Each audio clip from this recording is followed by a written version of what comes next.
Hai, masih bersama saya Mr. Z bicara. Tentu saja bicara tentang kebenaran berdasarkan fakta, data, dan realita.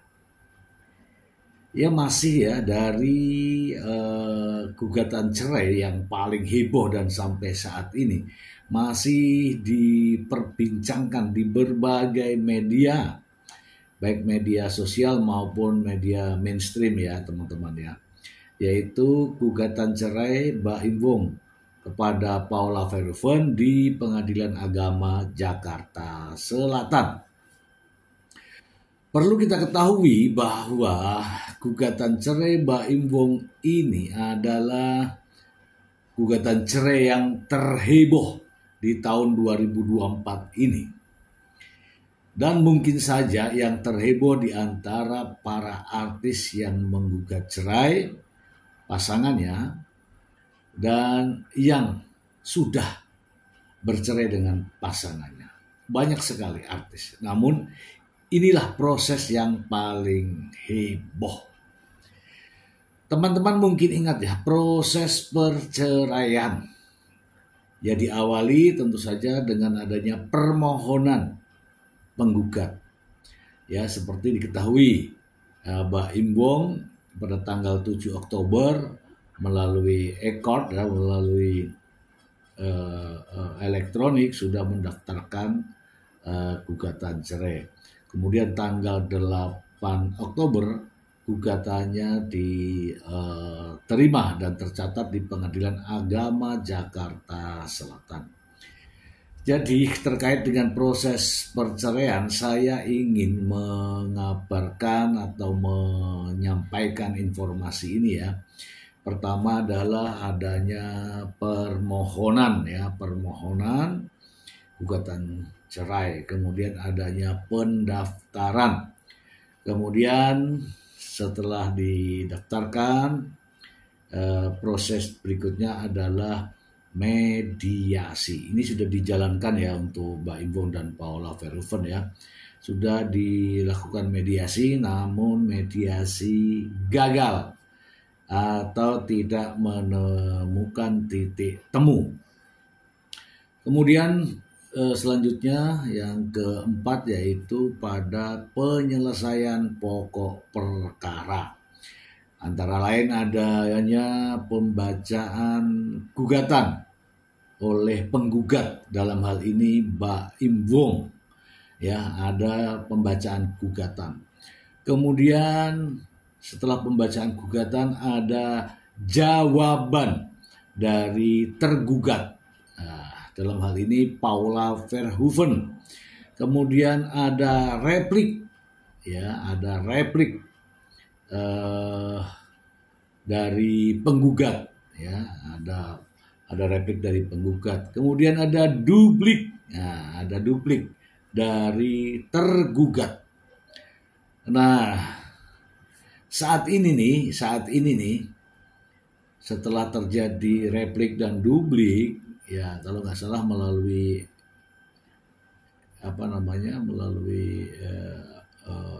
Zoom ya. Itu kemudian setelah ini sekarang ini posisinya yaitu pembuktian ya. Pembuktian artinya apa yang dituduhkan, apa yang diajukan oleh penggugat harus dibuktikan dalam sidang pembuktian. Pembuktian saat ini masih menghadirkan bukti-bukti, kemudian menghadirkan saksi dan saksi ahli. Bahkan untuk permasalahan Mbak Im Wong ini mungkin yang paling banyak ya, ada sekitar 79 bukti katanya. Ada puluhan saksi ya, belasan ya. Bahkan ada 3 ahli yang sudah dihadapkan di majelis hakim. Nah, masalahnya adalah apakah saksi dan bukti 79 itu, kemudian ahli itu bisa membuktikan sesuatu yang dipersangkakan atau yang dituduhkan. Nah, itu belum terjadi ya teman-teman ya. Setelah ini baru ada kesimpulan ya, kesimpulan. Nah, sebelum kesimpulan tentunya akan ada kesempatan dari dalam pembuktian ini nanti ya, setelah waktu yang diberikan kepada penggugat selesai, maka akan ada jawaban juga dari tergugat ya. Setelah itu ya akan menjadi kewenangan hakim ya, mengambil kesimpulan bahwa apa yang terjadi dan yang bisa dibuktikan dan sebagainya itu dalam kesimpulan. Setelah kesimpulan tentunya akan ada putusan hakim. Apapun keputusannya hakim kita belum tahu karena masih dalam proses persidangan. Setelah putusan nantinya akan ada penyaksian ikrar talak ya, artinya sah cerainya. Itu ya teman-teman ya. Oke, sampai di sini ya saya setiap ada video yang saya lihat di sana ada yang pro dan kontra. Ada yang memberikan dukungan kepada Baim Bong, ada juga yang memberikan dukungan kepada Paula Verhoeven. Intinya adalah tuduhan perselingkuhan itu menjadi pokok perdebatan di media sosial ya. Ada yang bilang mengapa orang yang sudah selingkuh kok didukung katanya, ya kan? Ya. Ada juga yang mengatakan bahwa yakin bahwa Paula Verhoeven tidak selingkuh. Ya, dua pendapat ini ada di berbagai media sosial ya. Begini ya teman-teman ya. Mau tudingannya seperti apa, tuduhannya seperti apa, intinya adalah kita berbicara mengenai benar atau tidak, maka tidak boleh kita terlebih dahulu menghakimi ya. Banyak ini para netizen yang memberikan komentar nyinyir ya terkait dengan dukungan ya. Seperti contoh saya memberikan dukungan dan motivasi kepada Paula Verhoeven. Ada saja yang nyinyir, katanya masa pelaku selingkuh kok didukung. Itu menurut saya itu adalah jawaban yang keliru ya, yang keliru. Jadi selain kita harus membuktikan, sebelum terbukti maka kita juga harus menggunakan azas yang berlaku di Indonesia, yaitu azas praduga tak bersalah. Artinya adalah setiap orang yang dituding, dituduh dan sebagainya itu dianggap tidak bersalah sebelum terbukti dan dibuktikan di meja hakim ya, di meja pengadilan. Artinya ya kita anggap tidak bersalah. Ya teman-teman yang suka nyinyir ya. Tidak boleh kita menuduh orang bahwa Paula Verhoeven terbukti selingkuh. Belum bisa. Saat ini masih proses. Oke, sampai di sini. Bukti perselingkuhan yang diajukan oleh pihak Baim Bong sebanyak 79 bukti. Sementara kasus-kasus seperti ini sudah sering terjadi, namun tidak sebanyak ini bukti yang diajukan. Saya pun menanggapi terkait dengan bukti ini, bukannya membuktikan adanya perselingkuhan, tetapi justru membuktikan adanya kepanikan. Ya tentu saja adanya kepanikan dari kubu pihak Baim Bong. Kenapa saya katakan panik? Semestinya terkait dengan kasus-kasus atau persoalan-persoalan seperti ini tidak seharusnya membuktikan harus dengan bukti yang begitu banyak, namun tidak mengarah pada pokok persoalan. Oke ya, sampai di sini. Teman-teman semua, ada yang menarik ya, sebagaimana pernyataan dari pengacara kondang ya, Hotman Paris ya, gugatan cerai kalau didasari hanya landasan tuduhan perselingkuhan itu agak rumit.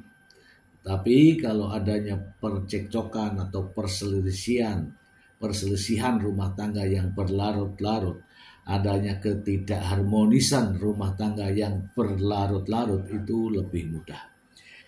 Nah, terkait dengan adanya kasus gugatan cerai Mbak Imbong kepada Paula Verhoeven ini, teman-teman, didasari adanya tudingan perselingkuhan. Jadi 3 persoalan sekaligus. Yang pertama adalah perceraian itu sendiri, yang kedua adalah tudingan perselingkuhan, dan yang ketiga adalah hak asuh anak. Oke, kita mulai dari perceraian. Perceraian di sini adalah putusnya hubungan ya, ikatan suami istri. Ya, itu adalah perceraian. Jadi setelah dinyatakan perceraian ini, tidak ada lagi ikatan antara suami dan istri. Kemudian bagaimana dengan perselingkuhan? Tudingan perselingkuhan yang ditudingkan ya oleh Mbak Imbong kepada istrinya Paula Verhoeven haruslah dibuktikan perselingkuhannya. Yang dimaksud di sini adalah perselingkuhan dalam arti hukum. Hukum di Indonesia tidak mengenal istilah perselingkuhan. Perselingkuhan disamakan atau diidentikan dengan perzinahan. Untuk itu, tudingan perselingkuhan yang dilakukan oleh Mbak Imbong kepada Paula Verhoeven sama dengan perbuatan adanya perselingkuhan Paula dengan pihak pria yang lain. Nah, inilah yang sebenarnya untuk saat ini wajib dibuktikan. Kenapa? Karena sudah beredar di berbagai media bahwa gugatan perceraian Mbak Imbong ini berawal dari tudingan adanya perselingkuhan. Oke? Adanya perselingkuhan. Ramai diperbincangkan di berbagai media, termasuk media televisi. Namun Paula Verhoeven sudah mengeluarkan pernyataan bahwa narasi yang dibangun, narasi yang disuarakan, ditudingkan kepada Paula Verhoeven itu semua tidak benar. Dan Paula Verhoeven mengatakan hal ini dengan menyebut nama Allah. Artinya apa? Ada orang menuduh dan Paula Verhoeven menyangkali itu dan berserah diri kepada Yang Maha Kuasa, Allah Subhanahu Ta'ala. Oke, ramai ya, menjadi ramai intrik, polemik, dan semua hal terkait dengan tudingan Paula Verhoeven selingkuh ini berawal dari apa yang disuarakan oleh Mbak Imbong dan juga pengacara.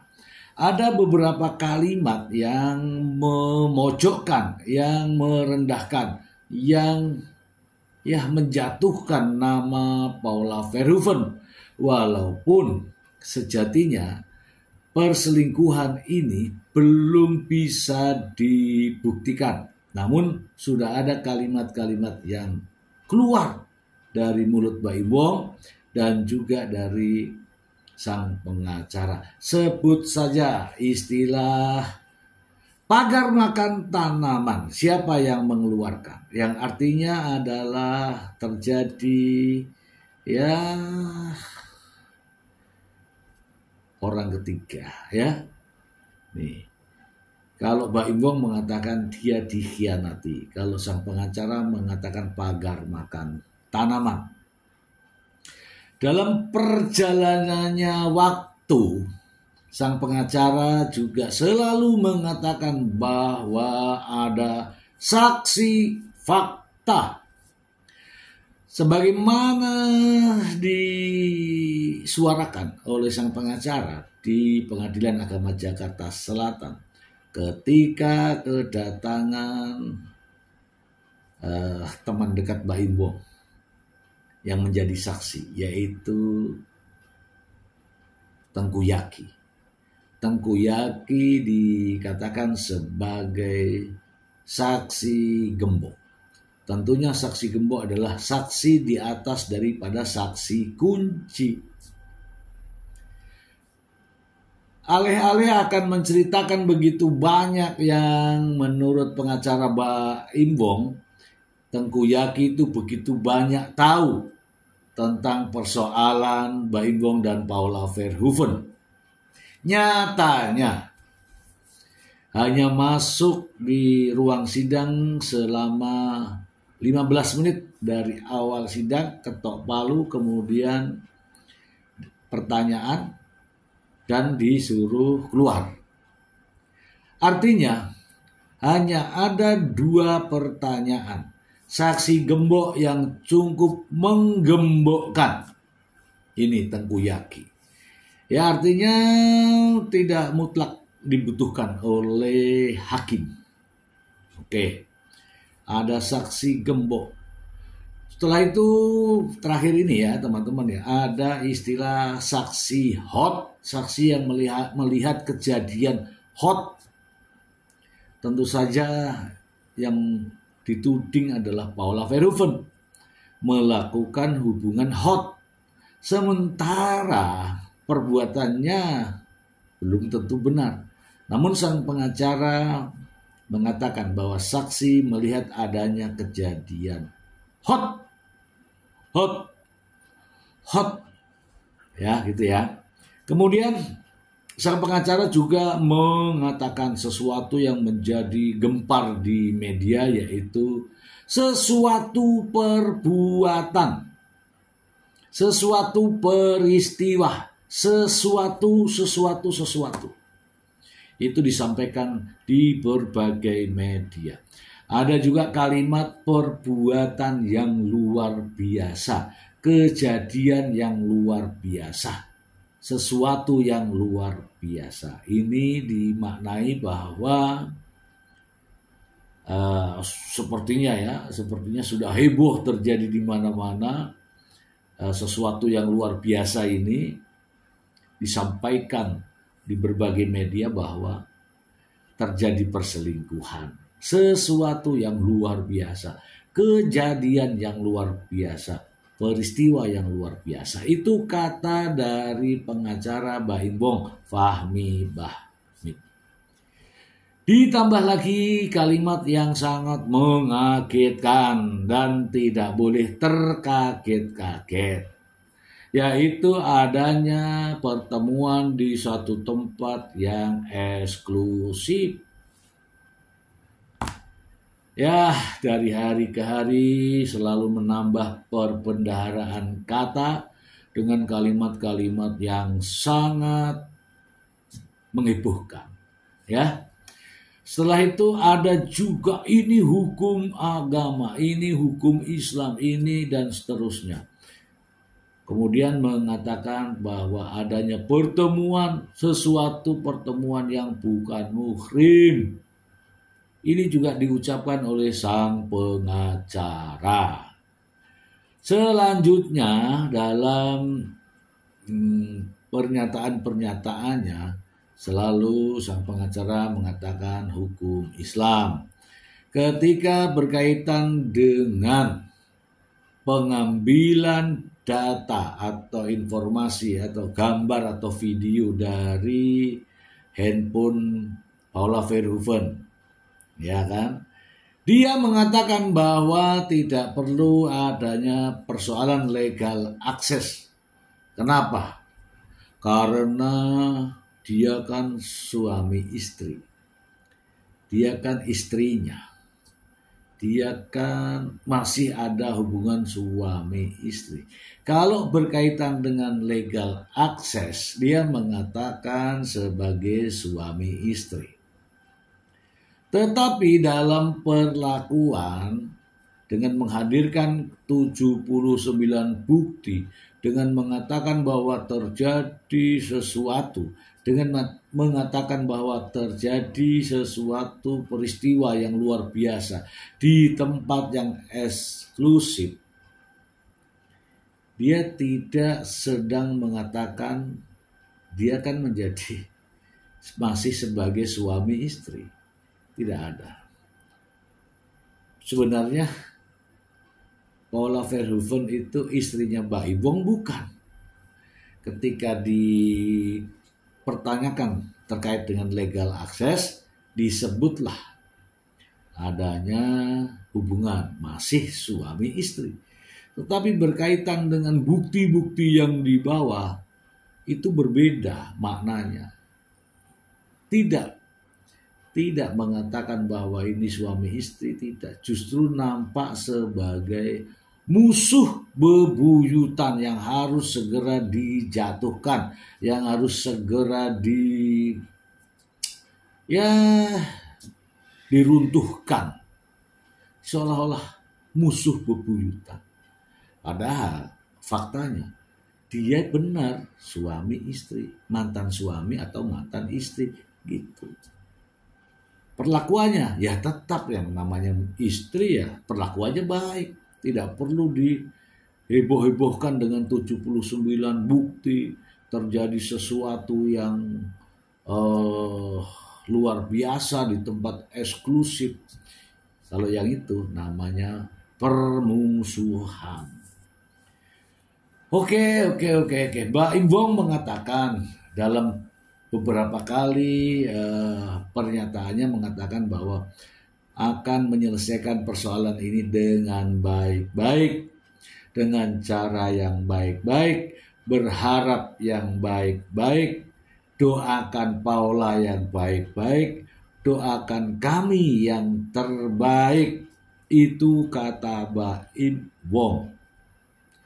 Namun dalam tingkah dan perilaku atau fakta keseharian dan atau pada saat sidang justru menunjukkan bukan ingin baik-baik, bukan minta doa baik-baik, tetapi mengobarkan permusuhan dengan membiarkan sang pengacara mengucapkan semua kata-kata yang mungkin tidak ada lagi remnya.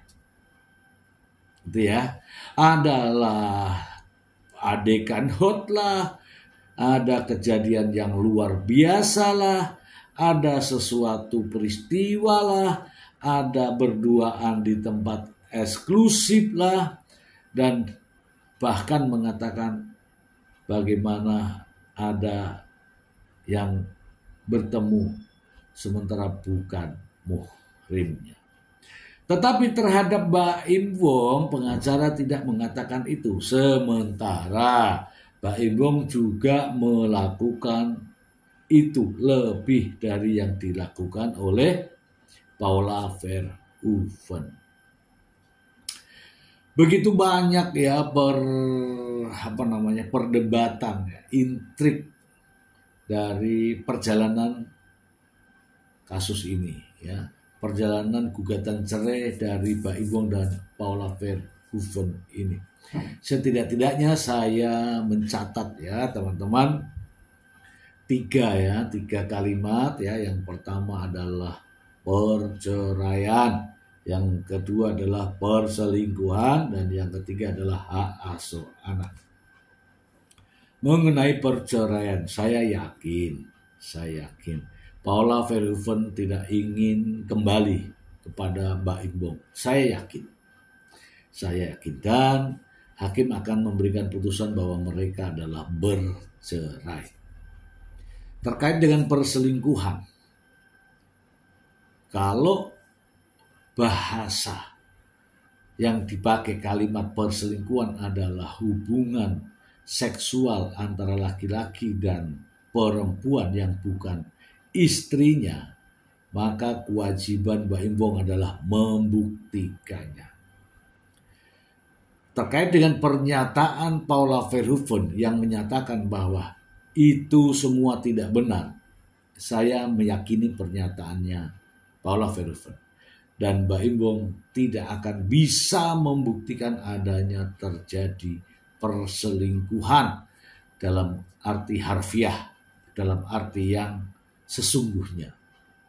Oke, terkait dengan hak asuh anak, saya yakin dan percaya hakim akan memutuskan yang terbaik sesuai dengan aturan yang berlaku.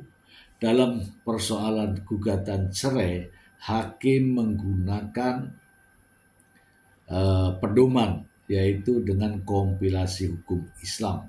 Dalam kompilasi hukum Islam dinyatakan bahwa anak yang masih berusia di bawah 12 tahun atau belum mumazid, maka akan diberikan hak asuhnya kepada ibunya.